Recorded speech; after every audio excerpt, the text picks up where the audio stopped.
जय हिंद दोस्तों, मैं शिवम श्रीवास्तव एक बार फिर से आप लोगों का स्वागत करता हूं। और कुछ अपडेट्स थे जो अभी कल शाम को मुझे निकल कर मिले हैं, और बहुत सी चीज़ें थी। आप लोग फिर से कमेंट कर रहे थे रिजल्ट के बारे में भी, और ऑल स्टेट कट ऑफ के बारे में भी आप लोगों का कमेंट आ रहा था।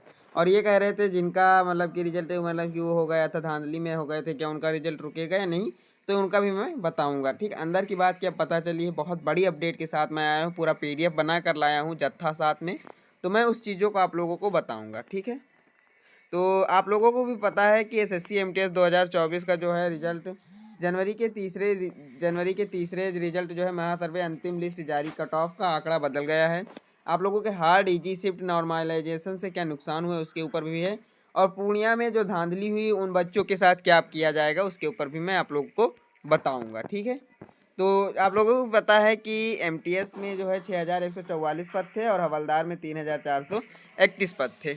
उस हिसाब से अगर मैं देखूं आप लोगों का, तो ऑल स्टेट डाटा क्या निकल के आ रहा है उसके ऊपर अभी मैं बाद में आपको बताऊंगा।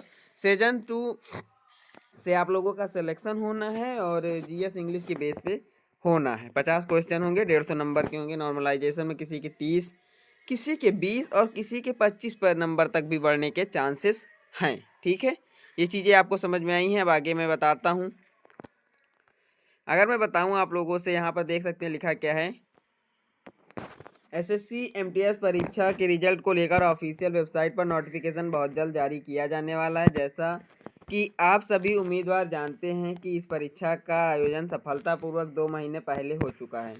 इस परीक्षा का आयोजन 30 सितंबर से 2024 से लेकर 14 नवंबर 2024 तक किया गया था। अब जिन उम्मीदवारों ने परीक्षा में भाग लिया था वह इस परीक्षा के रिजल्ट का बेसब्री से इंतजार कर रहे हैं। ठीक है,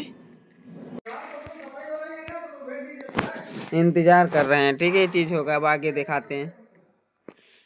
मीडिया रिपोर्ट्स के अनुसार बताई गई जानकारी के अनुसार SSC MTS परीक्षा का रिजल्ट जनवरी महीने के दूसरे या पहले सप्ताह में किया जाना है। संभावना बताया जा रहा है कि SSC MTS रिजल्ट 5 जनवरी मतलब वो तो बीत गए से 2025 से लेकर 10 जनवरी 2025 के बीच ऑफिशियल वेबसाइट पर जारी किया जाएगा। पर अभी 10 जनवरी आनी है, और आप लोग 10 जनवरी तक वेट कीजिए, आप लोगों को कुछ ना कुछ गुड न्यूज़ मिल जाएगी। ठीक है, अगर मैं आप लोगों को बताऊं तो अगर आप SSC MTS के परीक्षा में सामान्य वर्ग के उम्मीदवारों को 30% नंबर लाने की आवश्यकता होगी, जबकि अन्य पिछड़ा वर्ग श्रेणी के उम्मीदवारों को 25% नंबर लाने की आवश्यकता होगी।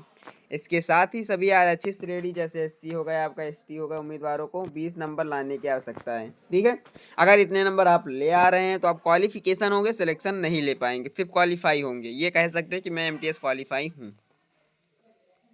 अब मैं कुछ डेट्स आप लोगों को बताया देता हूँ। जैसे नोटिफिकेशन आप लोगों का 27 अगस्त को आया था, उसके बाद अंतिम तिथि जो थी आपकी 3 अगस्त को थी। SSC MTS 2024 का जो एग्ज़ाम हुआ था 30 सितंबर से 14 नवंबर को हुआ था। इसी में 21 तारीख को मेरा भी हुआ था।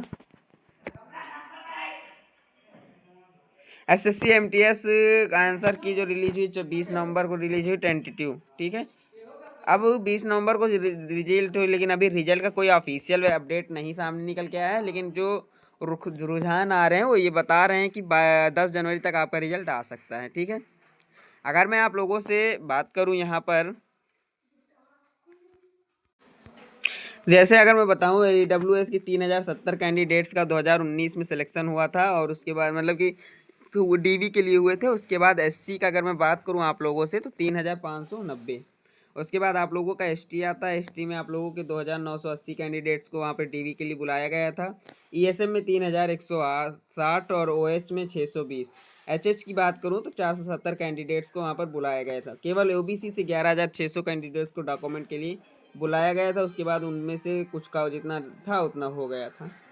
जनरल से सबसे, और यहाँ पर 18,480, क्योंकि मान लो अगर 1000 थी जनरल की, तो 18 गुना 10 गुना के आसपास वैसे भी कैंडिडेट बुलाए जाते हैं। टोटल जो है 44,680 को डॉक्यूमेंट्स के लिए हायर किया गया था। उसके बाद सिर्फ 9,000 लोगों को, 11,000 जितनी वैकेंसीज थी उतने लोगों को रखा गया था। बाकी सबकी कुछ ना कुछ गलत निकल आई थी। यही डाटा आप देख सकते हैं यहाँ पर 2024 में भी होने वाला है। 706 कैंडिडेट्स को बुलाया जाएगा जनरल से, EWS से, SC से 818।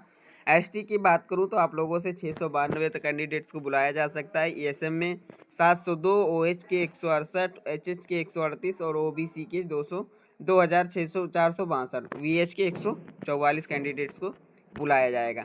ये तो हो गया आप लोगों का रिजल्ट से लेकर अपडेट। मैं अब आप लोगों को ईजी शिफ्ट, हार्ड शिफ्ट वगैरह भी बताता हूँ। तो आप लोगों को मैंने बता दिया था कि रिजल्ट कब तक आ रहा है, ये चीज़ें मैं आप लोगों को बता दिया हूँ। और हवलदार का डीवी पीएसटी डेट भी यहाँ पर अनाउंस मैंने बता दिया था। हवलदार का डीवी पीएसटी डेट मैं बता दूँ, जैसे आप लोगों का रिजल्ट आएगा उससे आप लोग 10+ डेट ऐड कर लीजिएगा, ठीक है। उसी के बाद आप लोगों का आ जाएगा। यहाँ पर सेफ जोन क्या है, आप लोगों को रेड जोन क्या है, ग्रीन जोन क्या है, येलो जोन क्या है, और सेफ स्कोर कहाँ तक जाएगा, ये सब चीज़ें अब मैं आप लोगों को बारी बारी से बताता हूँ। सबसे पहले अगर मैं आप लोगों से बात करूं यहाँ पर रेड जोन की, तो आपका यूपी आता है, बिहार, झारखंड, उड़ीसा, गुजरात, दिल्ली, एमपी, वेस्ट बंगाल, चंडीगढ़, पंजाब, राजस्थान। यहाँ की कट ऑफ जो है जाएगी लगभग जनरल की 123 के आसपास रहेगी। ओबीसी की बात करूँ तो 118 के आसपास रहने वाली है। ईडब्ल्यूएस 118 के आसपास ये भी मिलेगा आपको। एससी की बात करूँ तो 110 के आसपास ये रहने वाला है। एसटी थोड़ा सा डाउन मिलेगा, 103 के आसपास रहने वाला है। बाकी थोड़ा सारी कट ऑफ एसटी होने वाली है। प्लस का अगर मैं बात करूँ यहाँ पर +2 या -1 का आप रेशियो अपना लीजिएगा, बाकी एज इट इज़ होगा। अब लोवेस्ट जोन की अगर मैं बात करूँ आप लोगों से, तो लोवेस्ट जोन में क्या है आप लोगों का आता है केरल, असम, तेलंगाना, मिजोरम, गोवा, त्रिपुरा, नागालैंड, मणिपुर। यहाँ की जो कट ऑफ आपकी जाने वाली है वो जनरल की 107, ओबीसी की 105, ईडब्ल्यूएस की 100, एससी की 95 और एसटी की 89। यहाँ पे आप +2 का रेशियो अनुपात मान लीजिए। बाकी कट ऑफ जो है आपकी एज इट इज़ रहने वाली है। अब आप लोगों का आता है ग्रीन जोन। ग्रीन जोन की अगर मैं बात करूँ आप लोगों से, हिमाचल प्रदेश, अरुणाचल प्रदेश, महाराष्ट्र, तमिलनाडु, जम्मू कश्मीर, ये सब आपके ग्रीन जोन है। यहाँ की कट ऑफ 112 से 116 के बीच में रहने वाली है। ओबीसी की 106 से 108 के बीच में, और ईडब्ल्यूएस की 107 से 108 के बीच में।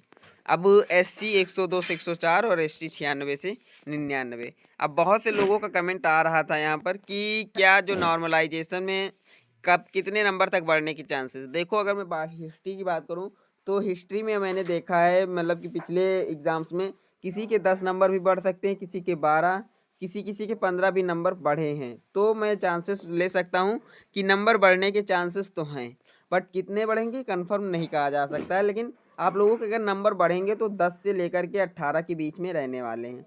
अब जब जो जिन लोग कैंडिडेट्स का स्कोर अभी 110 हो रहा है, वो नॉर्मलाइजेशन के बाद सीधे 128 के आसपास निकल जाएगा और उसका सिलेक्शन हो सकता है, क्योंकि नॉर्मलाइजेशन में उन्हीं के नंबर बढ़ेंगे जो उन्होंने उन क्वेश्चंस को अटेम्प्ट किया, उनके नहीं बढ़ेंगे जो उन क्वेश्चंस को छोड़ कर आए हैं। ऐसी वीडियोस के साथ आज की वीडियोस में मैं विदा लेता हूँ। मिलूंगा नेक्स्ट वीडियो में, तब तक के लिए धन्यवाद।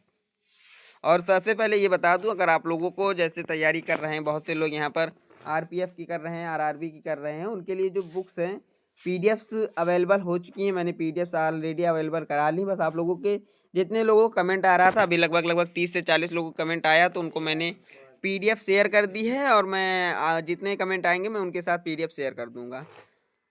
जिन सब्जेक्ट्स की चाहिए मेरे पास लगभग 6 से 7 सब्जेक्ट्स की अवेलेबल हैं, 2 से 3 लेखक डिवाइड करके, और उसी के हिसाब से आगे की चीज़ें देख लेना। मिलूंगा नेक्स्ट वीडियो में, तब तक के लिए धन्यवाद। और कमेंट में अपनी राय ज़रूर दीजिएगा।